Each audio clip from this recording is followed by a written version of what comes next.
Godt, Hassan. I har spillet jeres første kamp. Hvad vil du sige? Vi har ikke god start, fordi med næste kamp, vi kan godt gøre bedre.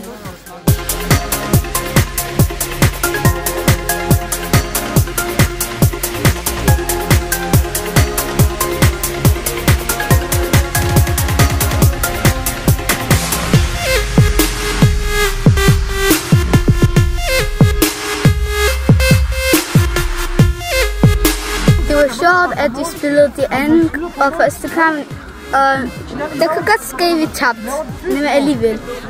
Hvad synes du, Enes? Enes, og du lavede et mål i dag? Ja, det er ikke vigtigt at mig, det er vigtigt at mit hold vinder.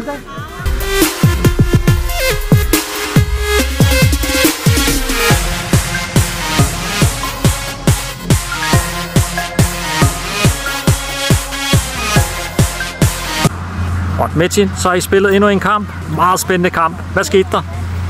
Ja, vi spillede godt, men så kørte den bare nu. Ja. Ja, og hvad siger du, Mehmet? Vi skal komme igen og spille bedre.